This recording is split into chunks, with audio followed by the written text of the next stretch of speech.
For medicine, do you guys think medicine is overrated or do you think it's underrated? I've always wanted to be an economist. Yeah. Dana, you are not going to art class.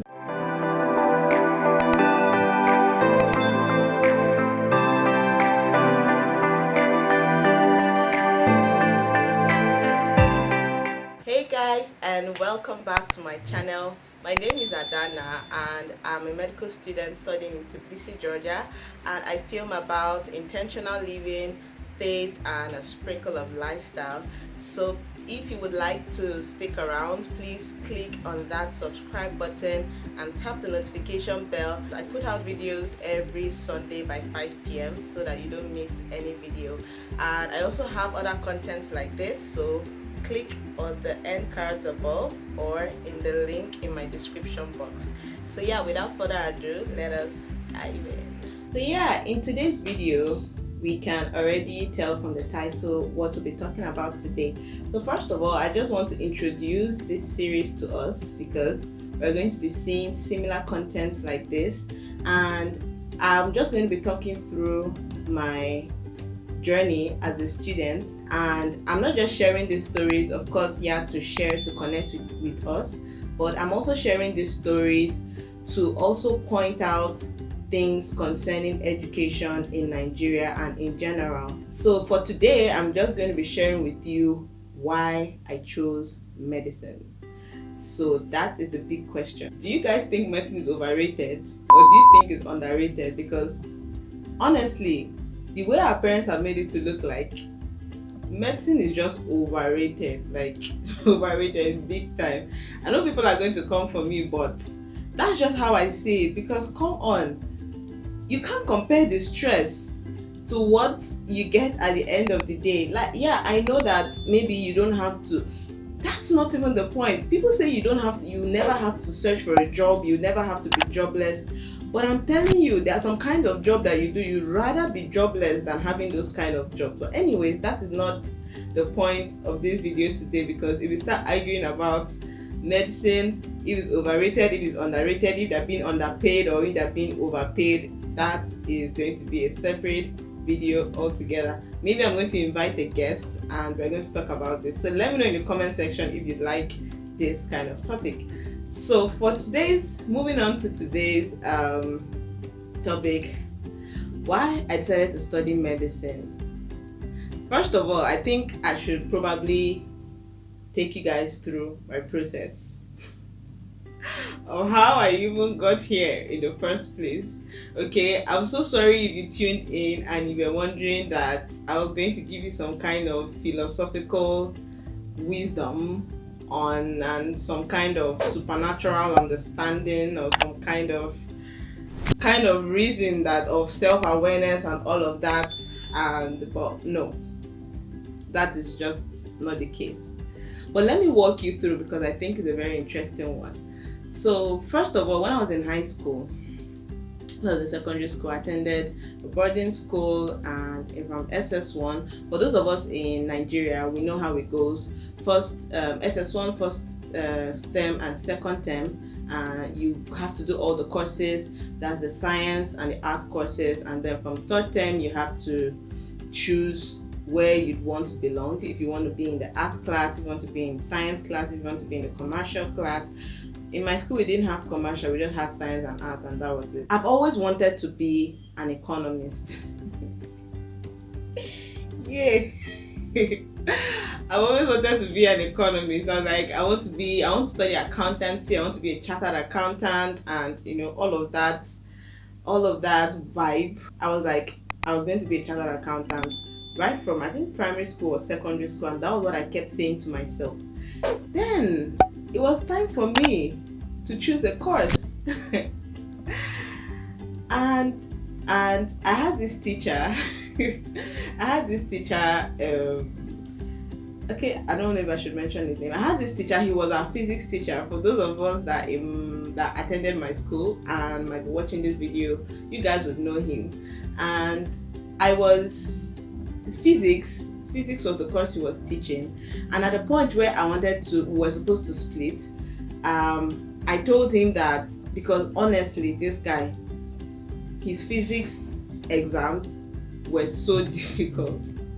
His course was the one that I had the lowest scores ever, and it just made me go crazy. I'm like, how can I be having 90 something in all my courses, and physics I'm having 69 or I'm having 59? No, I'm having 60 something, I'm having 70 something. It was so frustrating, it was so annoying. And in your test to be having 7/15, 8/15, and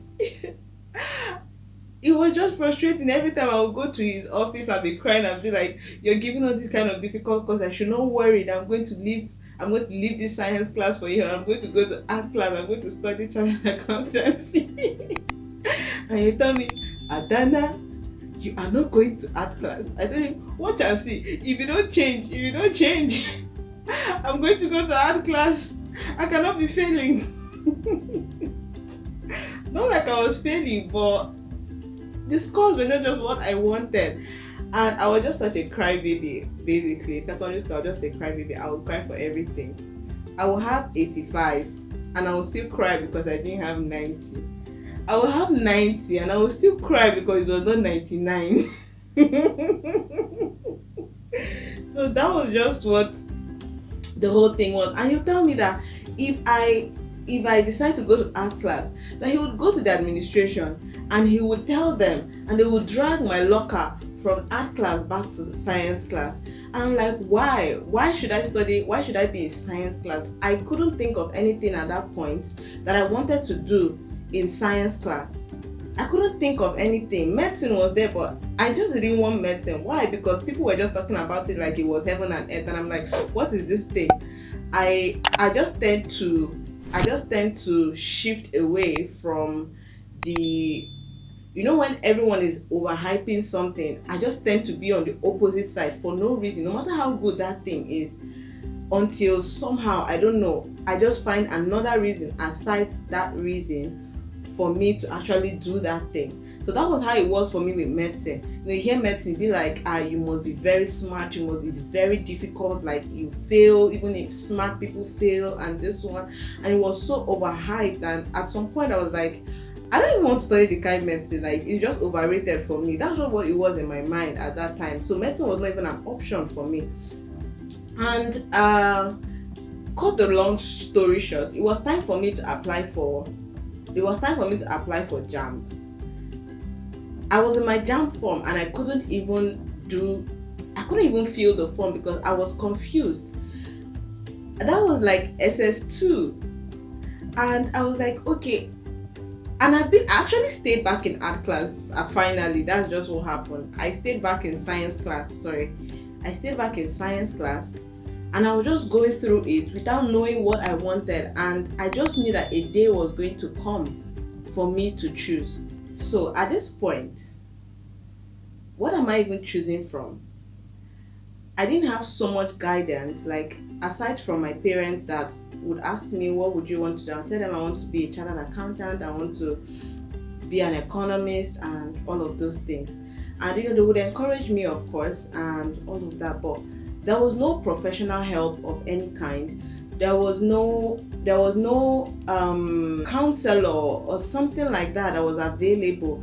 And I think this is one thing that is really lacking when it comes to education, and giving students the options and letting them know what is available, letting them know what is obtainable in the world. It just makes things easier. Imagine someone that naturally is talented in art and painting or graphics and things like that. What would it benefit that person if that person goes to study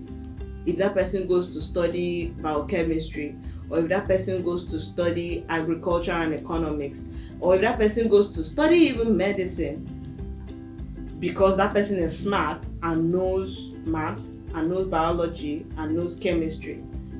Why not channel all that energy into sending this child to courses, maybe during the holiday? Now this comes in two ways. The parents have a role to play. I feel like the parents have a role to play, and the school, the educational system also has a role to play.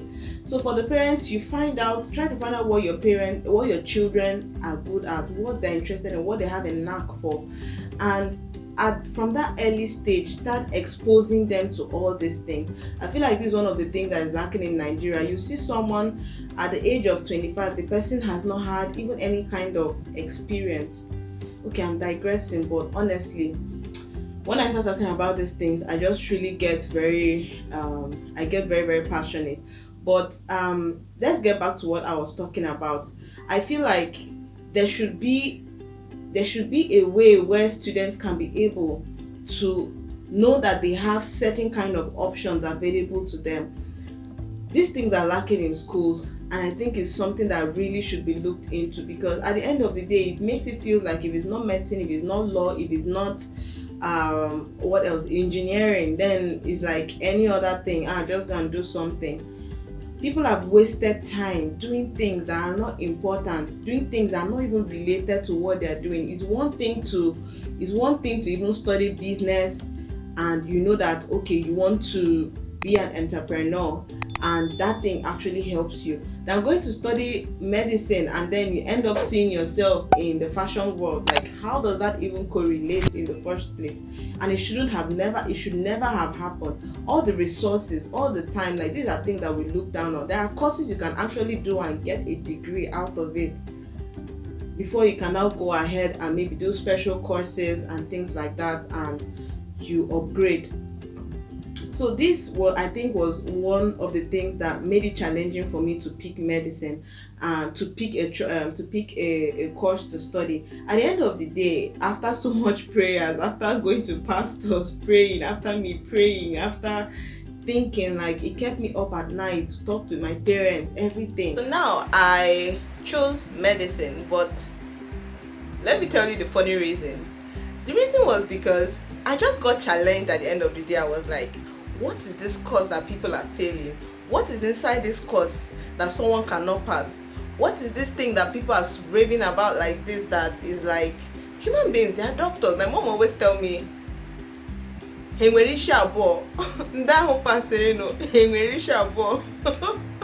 means, do you have two heads? They don't have two heads. You can do it. Like, if you put your mind to it, you would do it. So my own challenge was that I'm going to study this medicine, and I'm going to graduate, and I'm going to be a doctor, and I will see that thing. And I saw it. I saw it. I saw what medicine can do to you. And I'm going to be talking about it the rest of the other videos. But just the challenge to study the medicine and pass, that was why I chose medicine. Nothing more. Nothing more. It's not because I wanted to save lives, or I'm so sorry. It's not because of that, but actually right now, my view or my reason, my why has changed. Okay, my why has changed. And why did that change? That was after I discovered this group, CMDA. CMDA is Christian Medical and Dental Association. If you're a medical student in Nigeria and even other countries, because they have branches worldwide, it's an organization of medical students, of Christian medical students, and they really gave me a purpose. They gave me a reason to want to be a doctor, to want to be a good doctor, because there are doctors and there are doctors, trust me. And my reason has changed, because the motto of CMDA was is caring for the whole man, that's spirit, soul and body. And as a believer that I am, it really struck a chord in me, and that is what I've been pursuing ever since. Like, when I study, when I'm reading, when I'm going through, I think about the life that depends on me. I'm thinking about that life that I can change, because diseases can change the course of a human being's life entirely for the rest of their lives, can scar people. Imagine when you give the wrong medication and the person dies, or you are not able to diagnose a simple disease and that person and the family loses a human being.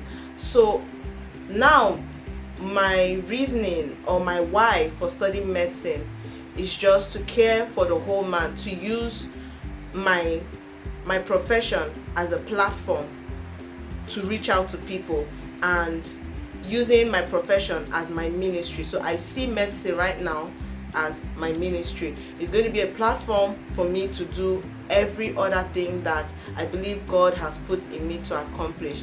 So yeah, simply now you know why I am studying medicine. So yeah, I've come to the end of this video. I'm sorry if my reason is not good enough, it's not philosophical enough, it's not inspiring enough. I'd like to know what your reason, what was your why for choosing the course you studied, or what is your why for studying the course you're studying if you're still a student. If you enjoyed this video, please give it a thumbs up. Please give it a thumbs up if you really enjoyed it. It will make me know what kind of contents to keep on making and what not to make and what not to present to you, because this channel is just to serve you. And also, please, if you haven't subscribed, please click on that subscribe button. We're on our way to 500. Be a blessing. Be the reason why we are progressing. Be a part of this blessing, okay? Thank you so much as you subscribe, and I will see you in my next video. Click on the cards above or in the link in the description box to watch the rest of this series. Until next time, keep living.